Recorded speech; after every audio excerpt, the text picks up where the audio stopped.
ಇಂದಿನಿಂದ 86 ವರ್ಷ ಈ 7 ರಾಶಿಯವರಿಗೆ ನೀವೇ ರಾಜರು, ಸಾಲದಿಂದ ಮುಕ್ತಿ, ದೊಡ್ಡ ಕೋಟ್ಯಾಧಿಪತಿಗಳಾಗುವ ಯೋಗ ಇದೆ.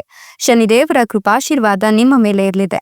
ಹಾಗಾದ್ರೆ ಆ ಅದೃಷ್ಟವಂತ ರಾಶಿಗಳು ಯಾವುವು, ಅವುಗಳಿಗೆ ಏನೆಲ್ಲ ಲಾಭ ಸಿಗುತ್ತೆ ನೋಡೋಣ. ಅದಕ್ಕಿಂತ ಮೊದಲು ಶನಿದೇವನಿಗೆ ಭಕ್ತಿಯಿಂದ ಲೈಕ್ ಕೊಟ್ಟು ಪ್ರತಿದಿನ ದಿನ ಭವಿಷ್ಯ ತಿಳಿಯಲು ನಮ್ಮ ಚಾನೆಲ್ ಅನ್ನ ಸಬ್ಸ್ಕ್ರೈಬ್ ಮಾಡಿ. ಹಾಗೆ ಬೇಗನೆ ನಮ್ಮ ವಿಡಿಯೋದ ನೋಟಿಫಿಕೇಶನ್ ಪಡೆಯಲು ಬೆಲ್ ಬಟನ್ ಕ್ಲಿಕ್ ಮಾಡಿ ಆಲ್ ಅಂತ ಕ್ಲಿಕ್ ಮಾಡ್ಕೊಳ್ಳಿ. ನಿಮ್ಮ ಜೀವನದ ಸಕಲ ಸಮಸ್ಯೆಗಳಾದಂತಹ ಸತಿಪತಿ ಕಲಹ, ಪ್ರೀತಿಯಲ್ಲಿ ಮೋಸ, ಭೂಮಿ ವಿಚಾರ, ಕೋರ್ಟ್ ಕೇಸ್, ವ್ಯಾಪಾರ, ಹಣಕಾಸಿನ ತೊಂದರೆ, ಸಾಲಬಾಧೆ, ಸ್ತ್ರೀಯರ ಗುಪ್ತ ಸಮಸ್ಯೆ, ಹೀಗೆ ಹಲವಾರು ಸಮಸ್ಯೆಗಳಿಗೆ ಶಾಶ್ವತ ಪರಿಹಾರ ಮಾಡಿಕೊಡ್ತಾರೆ.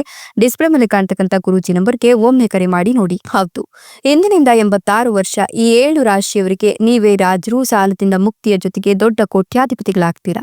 ಶನಿದೇವರ ಕೃಪಾಶೀರ್ವಾದ ನಿಮ್ಮ ಮೇಲೆ ಇರೋದ್ರಿಂದ ನೀವು ಸಾಕಷ್ಟು ನೆಮ್ಮದಿಯುತ ಜೀವನವನ್ನ ಕಾಣ್ತೀರಾ. ಇರತಕ್ಕಂತ ಹಳೆಯ ಸಾಲದಿಂದ ಮುಕ್ತಿ ಸಿಗುತ್ತೆ.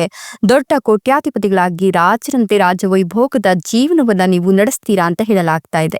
ಹೀಗಾಗಿ ನಿಮ್ಗೆ ಈ ಒಂದು ಸಂದರ್ಭ ಜೀವನದಲ್ಲಿ ಸಕಾರಾತ್ಮಕ ಬದಲಾವಣೆ, ಆತ್ಮವಿಶ್ವಾಸದಲ್ಲಿ ಹೆಚ್ಚಳವನ್ನ ಕಾಣಬಹುದು. ಉತ್ತಮ ಸಮಯವನ್ನ ನೀವು ಸಂಗಾತಿಯೊಂದಿಗೆ ಕಳೆಯೋದ್ರ ಜೊತೆಗೆ ವೃತ್ತಿ ಜೀವನದ ವಿಷಯದಲ್ಲಿ ಸಾಕಷ್ಟು ಪ್ರಯೋಜನಗಳನ್ನ ಕಂಡುಕೊಳ್ತೀರಾ. ಹೊಸ ಅವಕಾಶಗಳು ಸಿಗ್ತಾ ಹೋಗುತ್ತೆ. ಅನೇಕ ಕ್ಷೇತ್ರಗಳಲ್ಲಿ ಪ್ರಯೋಜನವನ್ನ ನೀವು ಕಂಡುಕೊಳ್ತೀರಾ. ಇನ್ನು ನೀವು ಪ್ರಗತಿಗೆ ಹೊಸ ಬಾಗಿಲು ತೆರೆದುಕೊಳ್ಳೋದ್ರಿಂದ ಸಮಸ್ಯೆಗಳಲ್ಲಿ ಪರಿಹಾರವನ್ನ ಕಂಡುಕೊಳ್ತಾ ಹೋಗ್ತೀರಾ. ನೀವು ಈ ಸಂದರ್ಭದಲ್ಲಿ ಏನೆಲ್ಲ ಕಷ್ಟಗಳು ಇರುತ್ತೋ ಆ ಕಷ್ಟಗಳೆಲ್ಲವೂ ಕೂಡ ಮಂಗಮಾಯವಾಗಿ ಬಿಡುತ್ತೆ. ನೀವು ಅಂದುಕೊಂಡಂತಹ ಶೈಲಿಯಲ್ಲಿಯೇ ರಾಜರಂತೆ ಜೀವನವನ್ನ ನಡೆಸ್ತೀರಾ ಅಂತ ಹೇಳಬಹುದು. ನೀವು ನಿಮಗಾಗಿ ಓಡಾಡ್ತಕ್ಕಂಥ ದಿನವನ್ನ ಆನಂದಿಸ್ತೀರಾ. ನಿಷ್ಪ್ರಯೋಜಕ ಕೆಲಸದಲ್ಲಿ ಸಿಕ್ಕ ಹಾಕೊಂಡಿದ್ರೆ ಆ ಕೆಲಸ ಕಾರ್ಯಗಳಿಂದ ಹೊರಗಡೆ ಬರ್ತೀರಾ. ವ್ಯವಹಾರದಲ್ಲಿ ನಷ್ಟವನ್ನ ಅನುಭವಿಸಿದ್ರೆ ಈಗ ಅದು ಬಗೆಹರಿಯುತ್ತೆ. ಕುಟುಂಬದಲ್ಲಿನ ಭಿನ್ನಾಭಿಪ್ರಾಯಗಳು ದೂರವಾಗ್ತಾ ಹೋಗುತ್ತೆ. ಆಸ್ತಿ ವಿವಾದಗಳು ಸರಿ ಹೋಗುತ್ತೆ. ನೀವು ವ್ಯವಹಾರ ಪರಿಸ್ಥಿತಿಯನ್ನ ಉತ್ತಮವಾಗಿ ಇಟ್ಕೊಳ್ತೀರಾ ಅಂತ ಹೇಳಬಹುದು. ಸಕಲ ಐಶ್ವರ್ಯದ ಬಾಗಿಲು ನಿಮ್ಗೆ ಓಪನ್ ಆಗಿರೋದ್ರಿಂದ ನೀವು ಯಾವುದೇ ರೀತಿಯ ಹಣಕಾಸಿಗೆ ತೊಂದರೆಯನ್ನ ಅನುಭವಿಸ್ತಕ್ಕಂಥ ಸಮಸ್ಯೆ ಎದುರಾಗೋದಿಲ್ಲ.